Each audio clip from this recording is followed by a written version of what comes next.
2 Kings chapter 10. Pinatay ni Jehu ang mga descendants ni Ahab. Merong 70 descendants si King Ahab na nakatira sa city ng Samaria. Sumulat si Jehu at pinadala ito sa mga leaders ng city, sa mga matatandang leaders at sa mga tagapag-alaga ng mga descendants ni Ahab. Sinabi niya sa sulat, "Sinulatan ko kayo kasi in charge kayo sa mga descendants ng hari at nasa pangangalaga nyo ang mga karwahe, kabayo, armas at mga city na may pader.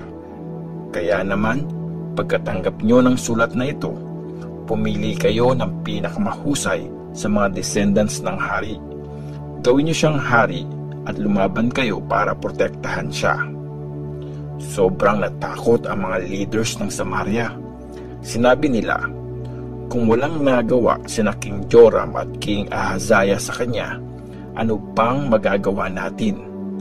Kaya sinagot nila ang letter ni Jehu. "Servant mo kami at handa kaming gawin ang kahit anong pag-uutos mo. Pero di kami pipili ng ibang hari. Gawin mo kung anong sa tingin mo ang tama." Sumulat uli sa kanila si Jehu at sinabi, "Kung nasa panig ko kayo at handa kayong sundin ang mga utos ko, sa ganitong oras bukas, dalhin niyo sa akin sa Jezreel ang mga ulo ng mga descendants ni King Ahab." Nasa pangangalaga ng mga leaders ng Samaria ang 70 descendants ni King Ahab. Pagkatanggap nila sa letter, pinatay nila ang lahat ng 70 descendants ni Ahab. Nilagay nila ang ulo ng mga ito sa mga basket at pinadala kay Jehu sa Jezreel. Nung sinabi kay Jehu na naipadala na ang mga ulo ng mga descendants ni Ahab, inutos niya na pagpatong-patungin ang mga ito sa dalawang kumpol sa may gate ng city at iwanan doon hanggang sa kinabukasan ng umaga. Kinaumagahan, pumunta si Jehu sa gate ng palasyo at sinabi sa mga nandun, "Ako ang nagplano laban kay King Joram at pinatay ko siya. Di kayo mananagot doon. Pero sino ang pumatay sa mga ito?" Nangyari ngayon ang lahat ng sinabi ni Lord tungkol sa mga descendants ni Ahab. Tinupad ni Lord ang pangako niya na pinahayag ni Prophet Elijah. Tapos, pinatay ni Jehu ang iba pang naiwang kamag-anak ni Ahab na nakatira sa Jezreel. Ang lahat ng officers nito, malalapit na kaibigan at mga pari, walang naiwang buhay sa kanila. Pinatay ang mga kamag-anak ni King Ahaziah. Pagkatapos, umalis si Jehu sa Jezreel at pumunta sa Samaria. Sa daan, sa lugar na tinatawag na Shepherd's Camp, nakasulubong niya ang ilang kamag-anak ni King Ahaziah ng Juda at tinanong siya, "Sino kayo?" Sumagot sila, "Mga kamag-anak po kami ni Ahaziah. Pupunta kami sa Jezreel para dalawin ang mga anak ng hari at reyna." Pinahuli ni Jehu ang mga ito at pinatay sa may hukay ng Shepherd's Camp. 42 ang lahat ng napatay. Wala siyang iniwang buhay. Pinatay ang mga naiwang kamag-anak ni Ahab. Pagkaalis ni Jehu, nakasalubong niya si Jonadab na anak ni Rekab. Binati siya ni Jehu at tinanong, "Tapat ka ba sa akin? Kung paanong tapat ako sa iyo?" "Oo," sagot niya. "Kung ganon, iabot mo sa akin ang kamay mo," sabi ni Jehu. Inalalayan siya ni Jehu na makaakyat sa karwahe. Sinabi pa ni Jehu, "Sumama ka sa akin at ipapakita ko kung gaano ako ka-faithful kay Lord." Magkasama silang nagpunta sa Samaria. Nang makarating sila doon, pinatay ni Jehu ang lahat ng mga kamag-anak ni Ahab. Wala siyang iniwan kahit isa, tulad ng sinabi ni Lord kay Elijah. Pinatay ang mga nag-worship kay Baal. Ginather ni Jehu ang mga taga-Samaria at sinabi, "Di masyadong nag-serve si King Ahab kay Baal, pero magsaserve ako sa kanya.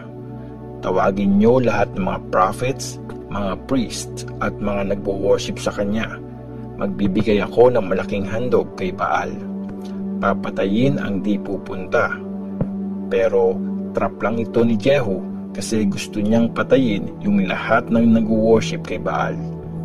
Inutos ni Jehu, mag-proclaim kayo ng isang banal na araw para i-worship si Baal. At ginawa nga nila yon. Nakarating sa buong Israel ang sinabi ni Jehu. Kaya dumating ang lahat na nag-worship kay Baal. Pumunta silang lahat sa temple ni Baal at punong-puno ang buong temple.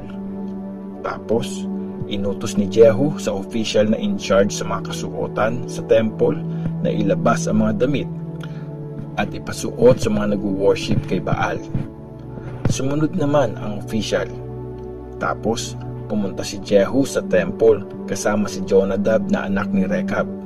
Sinabi niya sa mga tao doon, siguraduhin yung mga nag-worship lang kay Baal ang nandito at walang nag-worship kay Lord.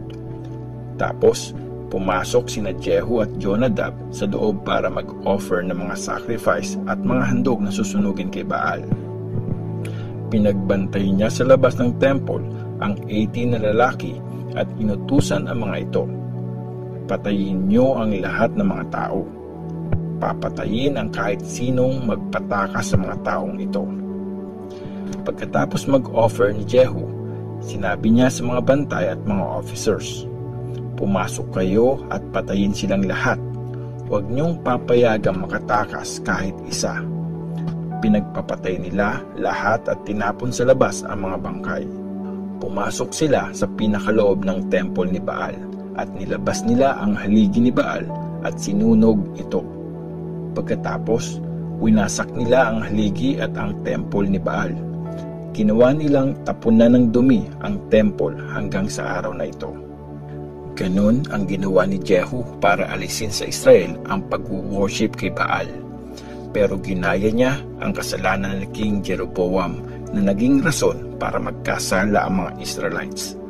Nag-worship sila sa gintong batang baka na nasa Bethel at sa Dan. Sinabi ni Lord kay Jehu, dahil ginawa mo ang tama sa paningin ko at pinatay mo ang descendants ni Ahab na siyang gusto kong mangyari, sa pamilya mo magmumula ang hari ng Israel hanggang sa ika-4 na generation. Pero di buong pusong sinunod ni Jehu ang law ni Lord na Diyos ng Israel. Instead, ginaya niya ang example ni Jeroboam na naging rason para magkasala ang mga Israelites. Ang pagkamatay ni Jehu. Noong time na yon, sinimulang bawasan ni Lord ang teritoryo ng Israel. Tinalo at sinakop ni King Hazael ng Syria ang mga teritoryo ng Israel. Nakuha na sa kanila ang east ng Jordan, ang buong Gilead, Gad, Ruben at east ng Manase mula sa Aroer, sa may Arnon River, pati ang Gilead at Bashan. Nakasulat sa libro ng history ng mga hari ng Israel ang iba pang pangyayari tungkol kay Jehu, ang lahat ng ginawa niya, pati ang tagumpay niya sa mga labanan. Namatay siya at nilibing sa libingan ng mga ancestors niya sa Samaria. Pinalitan siya ng anak niyang si Jehoahaz bilang hari. 28 years na naghari si Jehu sa Israel.